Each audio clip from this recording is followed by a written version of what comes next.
बिस्मिल्लाहिर्रहमानिर्रहीम। अस्सलाम वालेकुम। आप देख रहे हैं अलिफ न्यूज़ और मैं हूं आपके साथ माजिद अली। शामिल करते हैं पाकिस्तान और दुनिया भर से ब्रेकिंग न्यूज़ हेडलाइंस। तुर्की ने इसराइल के साथ तजारती रवाबत ख़त्म कर दिए। गैर मुल्की खबरसार एजेंसी की रिपोर्ट के मुताबिक तुर्क वजारत तजारत ने कहा है कि गजा में इंसानी इमदाद की मुनासिब तरसील तक इसराइल के साथ हर किस्म की तजारत बंद रहेगी। वाज़ेह है कि गुज़िश्ता माह तुर्किया ने गजा में जंगबंदी के ऐलान तक इसराइल को बाज़ मसनूआत बरामद करने पर पाबंदी आयद की थी। तुर्किया के शुमारियाती अदारे के मुताबिक 2023 में दोनों ममालिक के दरमियान तजारत 6 अरब 80 करोड़ डॉलर थी, जिसमें से 76% तुर्किया की बरामदात थी। दूसरी जानिब तुर्किया की जानिब से तजारती ताल्लुकात मुनक़ता करने पर इसराइली वज़ीर ख़ारजा का कहना था कि तुर्क सदर रजब तैयब एर्दोग़ान तमाम मुआहदे तोड़ रहे हैं। समाजी राब्तों की वेबसाइट पर इसराइली वज़ीर ख़ारजा का कहना था कि ये एक आमिर का तर्ज अमल है जो बैनुल-अक़वामी तजारती मुआहदे को नज़रअंदाज करते हुए तुर्क अवाम और कारोबारी बरादरी के मफादात को पामाल करता है।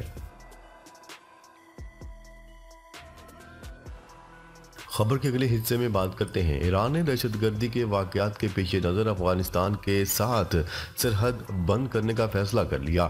2021 में अफ़गानिस्तान में तालिबान के इक़्तिदार संभालने के बाद खित्ते में दहशतगर्दी में इजाफा देखने में आया है। मुख्तलिफ दहशतगर्द गिरोहों जिनमें TTP, इस्लामी रियासत खारसान और दीगर अफ़गान सरजमीन पर मौजूद हैं, जहाँ से पाकिस्तान और ईरान में दहशतगर्दी की कार्रवाइयाँ करते हैं। इसके अलावा पाकिस्तान, अफ़गानिस्तान और ईरान अफ़गान सरहदों पर भी कशीदगी और झड़पों में भी इजाफा हुआ है। पाकिस्तान ने अफ़गानिस्तान से मुतसल सरहद पर तवील बाड़ लगाकर अफ़गान सरजमीन से दहशतगर्दी की दरअंदाजी रोकने पर तवज्जो मरकूज़ की, जबकि अब बढ़ती हुई दहशतगर्दी से तंग आकर ईरान ने भी अफ़गान सरहद पर बाड़ लगाने का फ़ैसला कर लिया। ईरानी वज़ीर दाखिला के मुताबिक 4 army border engineering groups Afghanistan के बॉर्डर सील करने के लिए ईरान के शुमाल मशरकी इलाके में काम का आगाज़ कर चुके हैं। ईरान के जिन सूबों में अफ़गान बॉर्डर सील किया जाएगा, इनमें मज़नदान, गुलिस्तान, रिजवी खारसान, शुमाली खारसान, जनूबी खारसान और समनान शामिल हैं। ईरानी वज़ीर दिफा मोहम्मद रज़ा अश्तियानी ने कहा है कि अफ़गानिस्तान में दाइश जैसे दहशतगर्द गिरोहों की बहाली और फाल होना खित्ते के लिए बहुत बड़ा खतरा है। करमान बम धमाके के बाद ईरान के अफ़गान बॉर्डर को सील करने के फैसले से साबित होता है कि दहशतगर्द अफ़गानिस्तान से ही ईरान में आए और मुल्क की सिक्योरिटी को शदीद नुकसान पहुंचा। खबर के अगले हिस्से में बात करते हैं।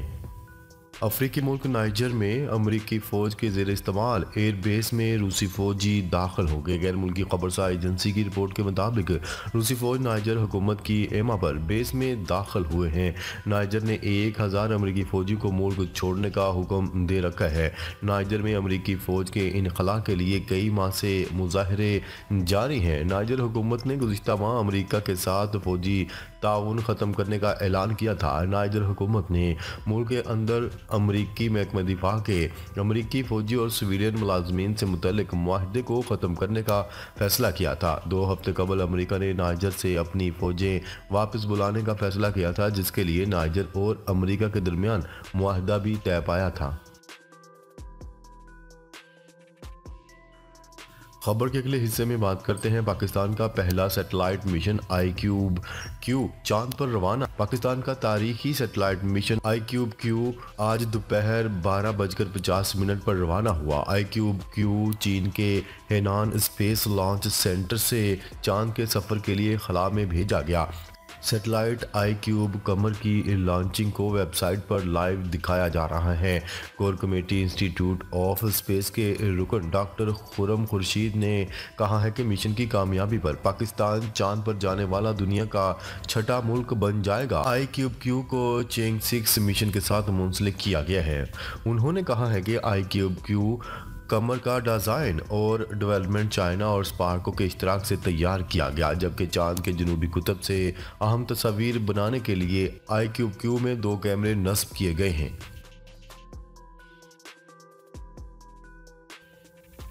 खबर के अगले हिस्से में बात करते हैं। ईरान ने अमरीकी व बरतानवी हुकाम और कंपनियों पर पाबंदी आयद कर दी। फ़लस्तीन के खिलाफ जंग में इसराइल की हमायत पर ईरान ने अमरीकी और बरतानवी हुकाम और अदारों पर पाबंदियाँ आयद कर दी। फ्रांसीसी खबरसा इदारे AFP की रिपोर्ट के मुताबिक ईरानी वज़ारत ख़ारजा की जानिब से जारी बयान में अमरीकी व बरतानवी हुकाम और अदारों पर पाबंदियाँ आयद करने का ऐलान किया गया। ईरान ने जिन 7 आला अमरीकी हुकाम पर पाबंदियां नाफज की हैं, इनमें स्पेशल ऑपरेशंस कमांड के कमांडर जनरल ब्रायन फेंटोन और अमरीकी बहरिया के 5वें बेड़े के साबिक कमांडर को भी शामिल किया गया है। जो बरतानवी हुकाम और अदारे ईरानी पाबंदियों की जद में आएंगे, इनमें सेक्रेटरी दिफा ग्रांट शाफ्स, बरतानवी फौज के स्ट्रेटजिक कमांडर के सरबरा जेम्स हाकन और बहरा अहमर में मौजूद बरतानवी रॉयल नेवी शामिल है।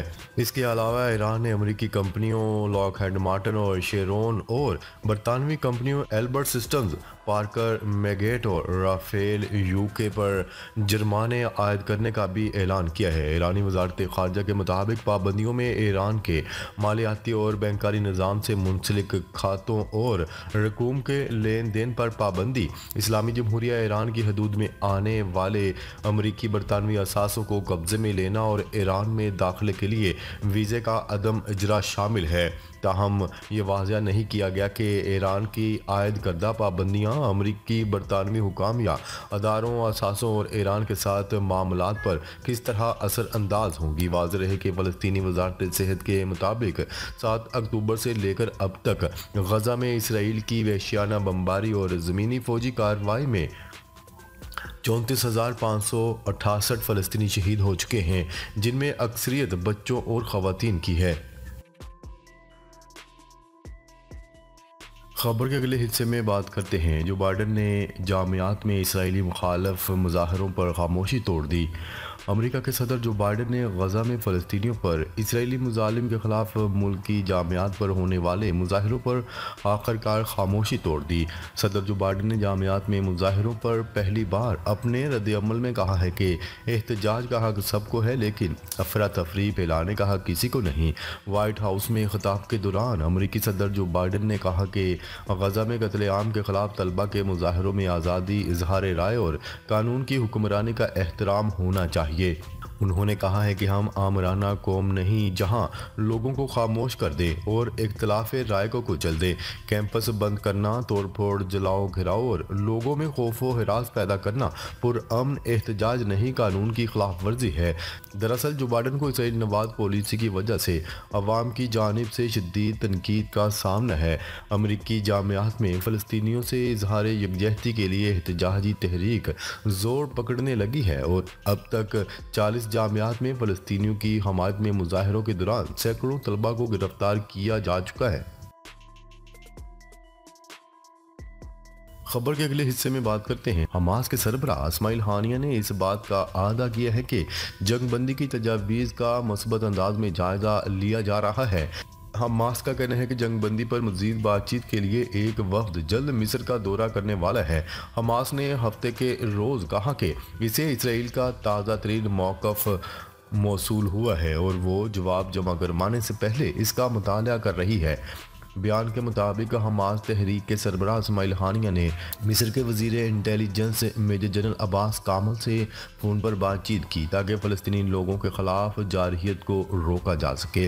तहरीक के सरबराह ने मिस्र की तरफ से अदा किए गए करदार को सराहा और जंग बंदी की तजावीज़ का मुताला करने में तहरीक के मस्बत जज्बे पर जोर दिया।